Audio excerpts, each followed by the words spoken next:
他们喜欢的东西大多都是西方有做过的东西。12, 11, 10, 9, 8, 7, 6.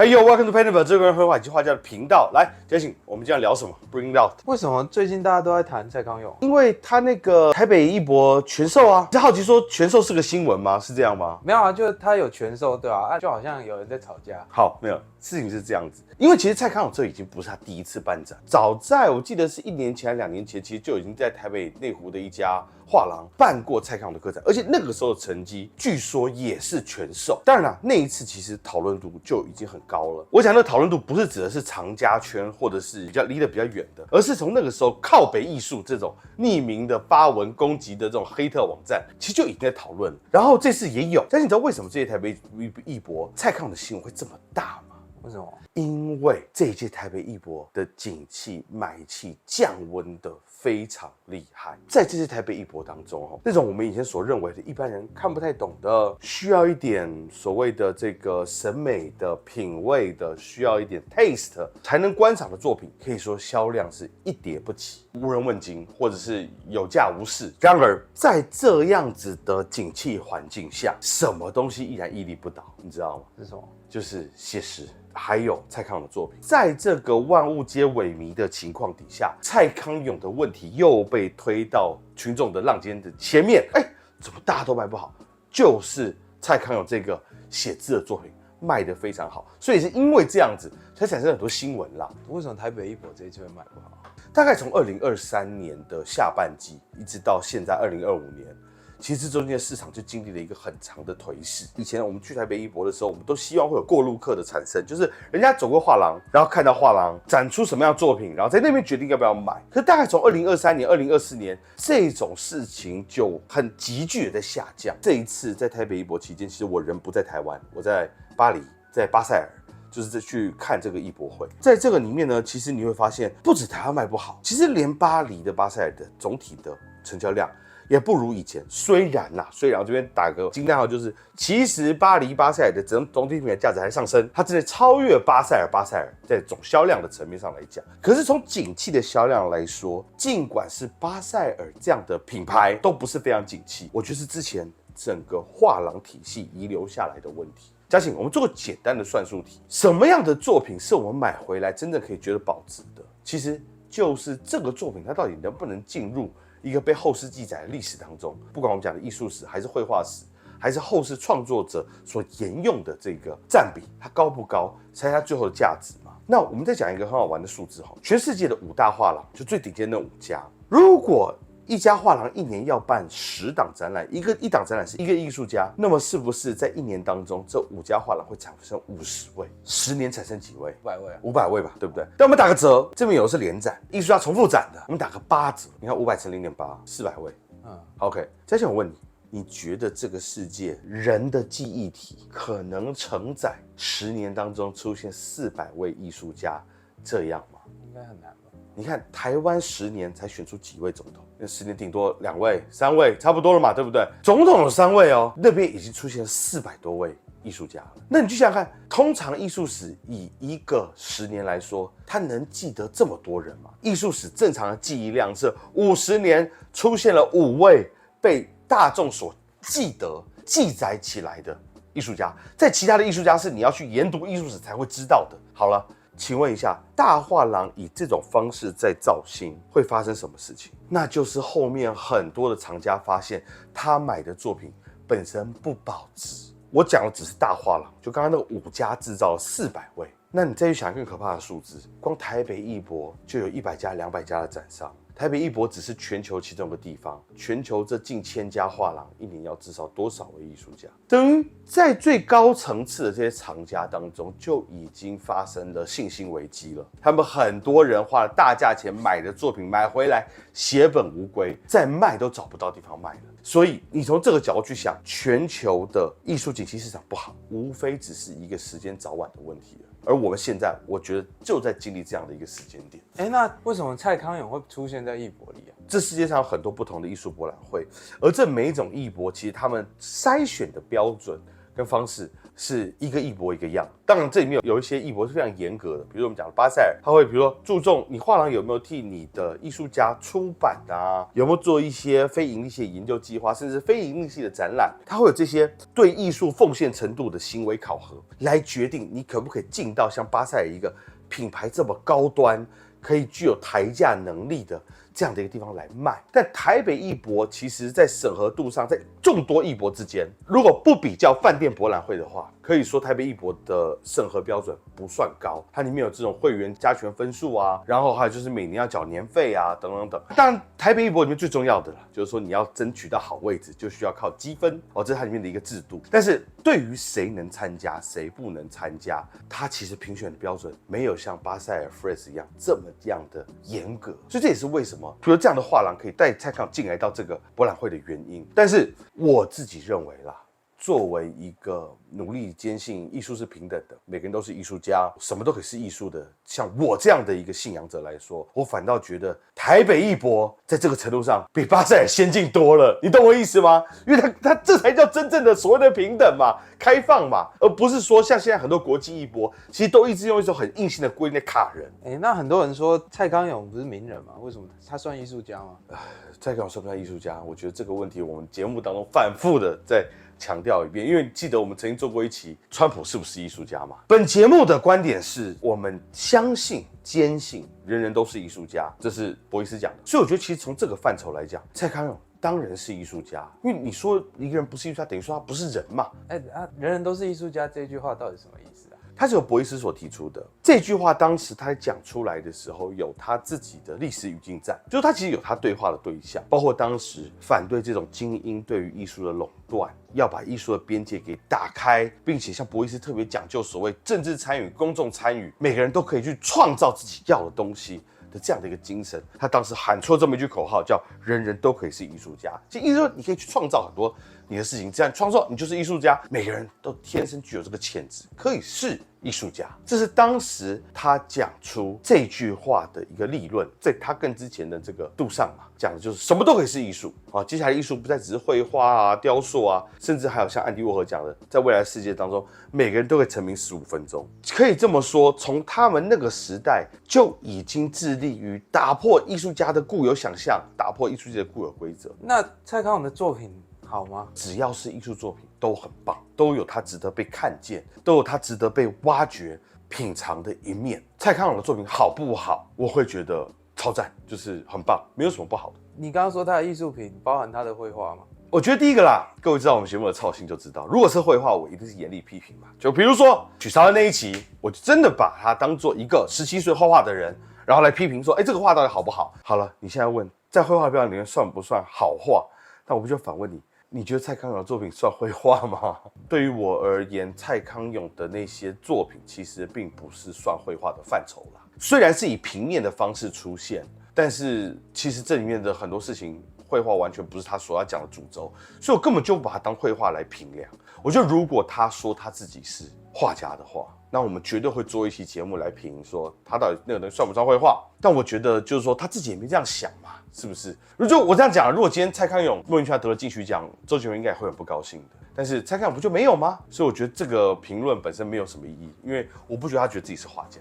但我必须要说，比如说跟蔡国强比，跟奈良美智草间弥生比，我更喜欢蔡康永、康永哥这位艺术家。比如说我们上期讲到嘛，那个蔡国强他只是一炸再炸，到没有人可以到达的地方去炸。那我们也讲过，奈良美智草间弥生卖的就只是原物内裤，还把自己包装成画家的样子。可是蔡康永他不是这样的。你看哦，康永的录像艺术可以说是所有像我以前留过学，所有留学生配饭的标配啊。以前通常要跟女生约会去女生家的时候，只要是对方还是个华人，你去他们家做的第一件事情，永远都是边吃饭边看《康熙来了》，然后再来就什么奇葩说嘛。奇葩说出来之后，这东西又出来了。其实我们从作品的角度来看，蔡康永的录像作品非常的多，在这个社会当中可以说影响力非常广，而且你这边不得不说他的主持功力非常好，像是《康熙来了》这么样一个娱乐性的节目，每次蔡康永都可以用他那种很独到的观察力，很细心的去挖掘观众，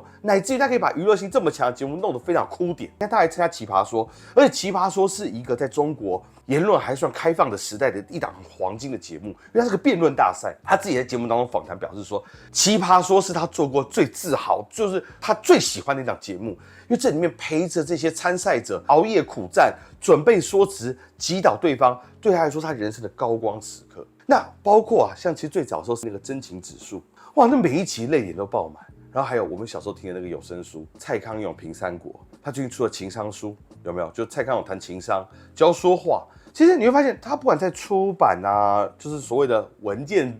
作品 ，OK 书，他的录像，他的这个音频的所谓的这个作品来说，他都比蔡国强多元太多，而且是真实触动人心的那一种。而且我现在要讲，蔡康永背后所代表的是一个鼓励人去做自己，让人学会与社会打交道的这样的一种智慧。这是他现在不断的在去营销的一种概念，而我觉得这个概念它无疑是正向的，无疑是替很多人走出来的。最早开始，他其实台湾很早出柜的一位同志艺人。现在很多艺人如果有遇到是否要公布出柜啊这些事情，他都是会打电话咨询所谓康永哥。所以我觉得对于整个世界的影响力来说，还有那个影响的真挚度来说，他可以说吊打我们节目评论到现在的很多艺术家。而且还有一句话我可以在那边放送给各位，就是这句话是村上隆讲的，一个艺术家真正的职责是把自己这个时代打包起来，变成一个精神胶囊，传之于后世。如果要讲这个时光胶囊的话，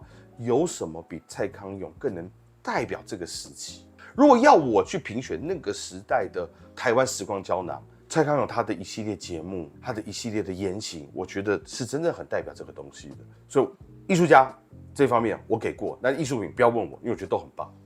你刚刚前面说，因为他算是一个对社会影响力很大，然后把他的面貌描述出来一个人嘛，对，那所以他这样就可以进艺术界。你的意思是说，是不是只要影响力很大，进艺术界就是顺理成章的？对啊，好，我觉得这句话应该这样讲。记得我们前面讲的前提吧，在这个时代，人人都是艺术家。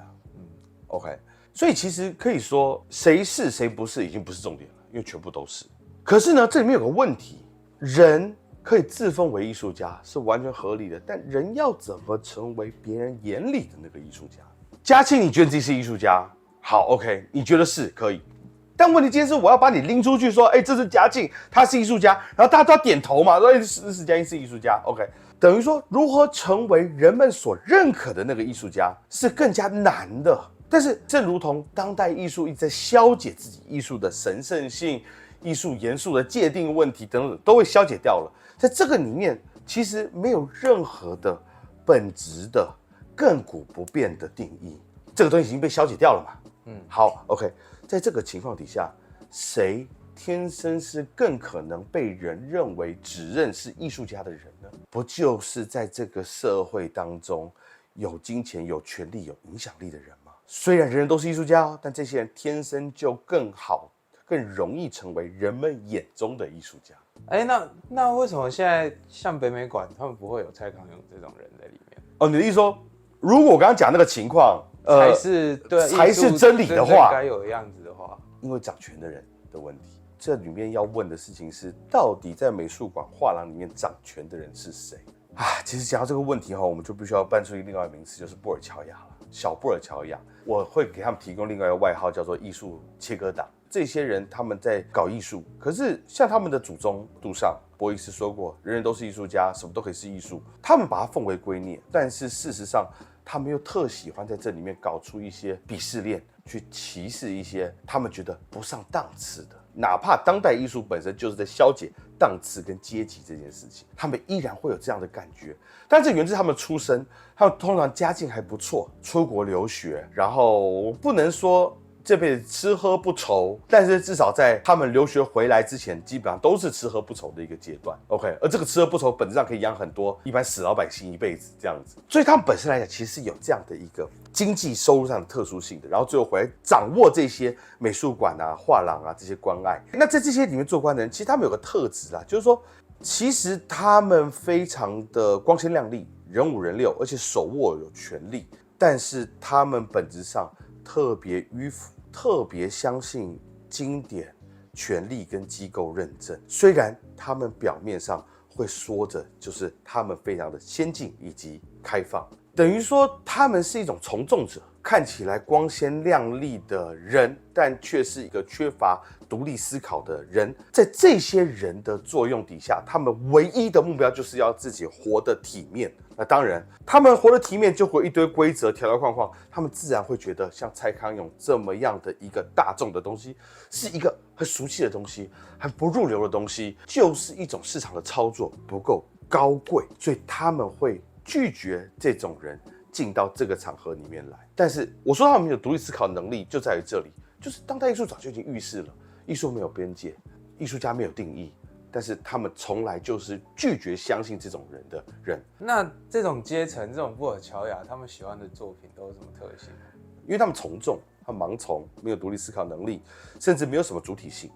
虽然他们装着自己很有，他们喜欢的东西大多都是西方有做过的东西。就是你会发现，当西方流行起录像的时候，他们过了5年之后，他们会开始说：“哦，我要当台湾的录像先锋。”当西方开始流行抽象的时候，他们会突然觉得：“哦，那过5年10年，我要回台湾当个抽象先锋。”他们喜欢什么？他们喜欢一切权力话语认证过的东西。我记得很早以前曾经爆发的论战是在讲，我在骂一个台湾的一个艺术前辈，这个前辈好像就是人脉很广，认识很多，做事情很有尝试性。然后我记得当时下面就有人跟我说，这位前辈是台湾的博伊斯，然后我当时就直接回复他说，对，那不也是因为博伊斯在德国先做了什么，所以他才回台湾做了什么吗？所以你问这些布尔乔亚喜欢什么，他们的品味其实非常有弹性，是完全可以改的。但他们唯一要做的就是要认同那个权威给出来的答案。所以近几年是录像，再来就会什么 DEI 啊、开放啊、包容啊、多元啊，而他这里面仿佛就跟一个没有主体性一样的人，他只贪恋的是继续维持在那个体面的位置上做体面的事情。所以你说他们真的喜欢什么？不知道，我只知道他们喜欢的都是别人提供给他们的东西，而这个别人就是权力话语。真的说起来，就是那个书写出来的艺术史，那个西方所提供的那一套东西。那最后一个问题是说，所以蔡康永的作品适合买吗？